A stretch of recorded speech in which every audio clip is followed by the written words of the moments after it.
Assalamualaikum warahmatullahi wabarakatuh. Allahumma salli ala sayyidina Muhammadin al-fatih lima ulik wal khatimi lima sabaq nasiril haq bil haq wal hadi ila siratikal mustaqim wa ala alihi haqqa qadrihi wa miqdarihi al-azim amma ba'du. هل لك سر عند الله بينك أنت وبين الله. Musyahidin al-kiram, sahabat-sahabat pengacara Abu Nawas Official.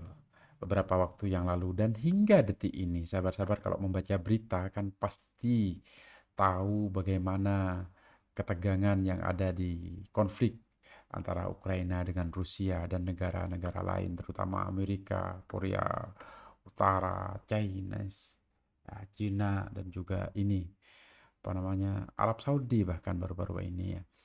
Nah, sontak membuat negara-negara tersebut, saya baca berita ini, membuat negara-negara tersebut yang tergabung dengan namanya BRICS, sahabat-sahabat, yaitu negara-negara antara lain Brazil, Rusia, India, Cina, dan Afrika Selatan. Ini saat ini sedang menciptakan alat pembayaran baru.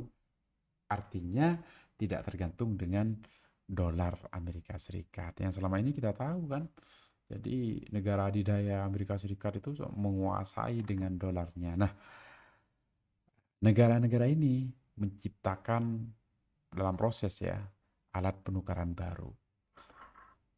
Berupa, tidak tahu apa nanti yang akan dinamai apa, tapi intinya ini akan apa namanya berdasarkan pada emas. Nah, saya tertarik mengangkat berita ini. Kenapa? Karena mendengarkan kata emas. Nah, andai memang benar menggunakan emas sebagai alat pembayaran, umpamanya ya.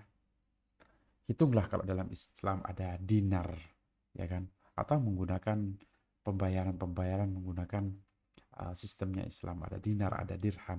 Tentunya ini wajib kita dukung. Dan juga Indonesia sebenarnya kalau mau tidak tergantung dengan dolar juga harus membuat pembayaran, alat pembayaran yang baru, yang berpedoman pada mata uang, pada emas ya sahabat-sahabat, dalam hal ini dinar dan dirham. Kenapa? Karena jelas dinar atau emas ini tidak akan terpengaruh dengan inflasi sahabat-sahabat. Nah, contoh kecil, saya dulu pernah menabung dengan tabungan emas ini. Tahun 2000-an ya sahabat-sahabat. Saya mengumpulkan emas 1 gram, 1 gram. Saya kumpulkan. Di tahun 2022 saya jual beberapa emas saya. Alhamdulillah tetap dengan harga, ya intinya tidak terpengaruh dengan apa namanya dengan inflasi. Contoh kecil begini, Mas. Begini sahabat-sahabat. Kalau kita punya emas ya, punya 1 juta rupiah, kita belikan emas di tahun 1994, di mana harga emas pada waktu itu 25.000. Sehingga kita akan mendapatkan angka 40 gram, ya kan? 40 gram dengan 1 juta di tahun 1994. Nah, sekarang kita kembali ke tahun 2023. Sekarang dengan uang 1 juta, sahabat-sahabat dapat apa? Dapat sepeda motor? Tidak dapat.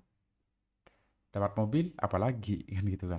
Tapi dengan 40 gram di tahun 1994, ditukar harga saat ini, berapa? 40 juta, tetap mendapatkan, kalau di desa yang 40 juta itu dapatlah sawah seluas 50 lah, 50 desiar. Dan di tahun 94 juga dapat segitu.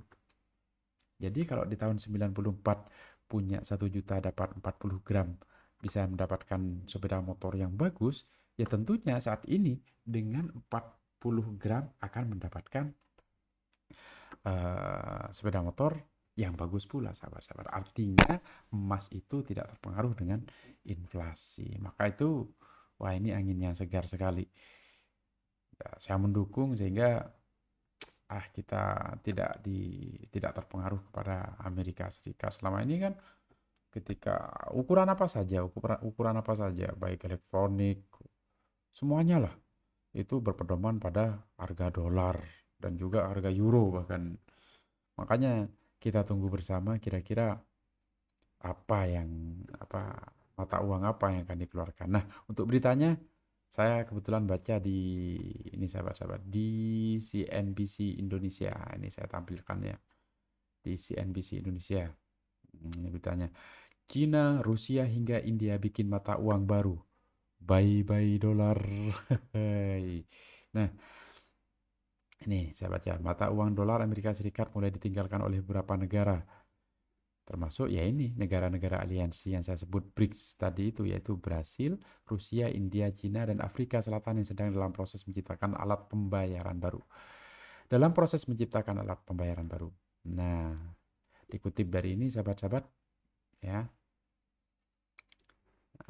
Laporan tersebut mengidentifikasikan bahwa mata uang baru akan diamankan dengan emas dan komoditas lain. Nah, ini yang sangat menarik. Artinya menggunakan tolak ukur emas. Tapi detail yang dipakai belum jelas.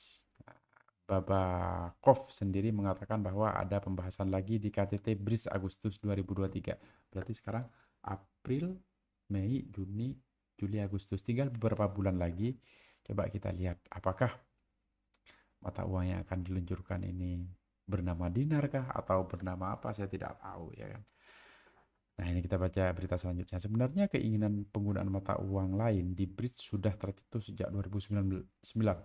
Dalam pertemuan pada Juni 2009, pemimpin negara anggota ingin menambahkan pengaruh di ekonomi dunia. Namun implementasi mata uang BRICS belum terrealisasi hingga kini. Tetapi sanksi berat yang diberikan Rusia Moskow mencetuskan lagi 2023. Wah, ini keren sekali sahabat-sahabat. Ya, semoga Indonesia juga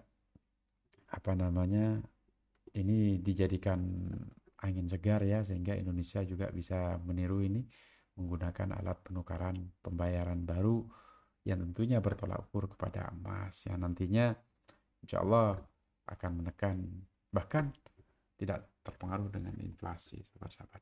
Demikian sahabat-sahabat informasi yang menarik tentunya ini ya. Ya, kita doakanlah semoga pemerintah kita, presiden kita, semua di atas itu terpikirkan untuk mencetuskan mata uang sebagai pembayaran baru, entah apalah namanya. Ya, pada akhirnya kita hanya bisa berdoa semoga negara kita akan menjadi negara yang suatu saat menjadi kiblatnya dunia di semua bidang, baik bidang ekonomi, pendidikan, semua bidang. Karena mengingat sumber daya alam kita melimpah, sumber daya manusia kita juga tidak kalah dengan yang ada di luar negeri sana. Demikian sahabat-sahabat. Allahumma sholli ala sayyidina Muhammadin al-Fatih lima ulik wal khatimi lima sabaq nasiril haq bil haq wal hadi ila siratikal mustaqim wa ala alihi haqq qadrihi wa biqadarihi al-azim. Assalamualaikum warahmatullahi wabarakatuh. هل لك سر عند الله بينك أنت وبين الله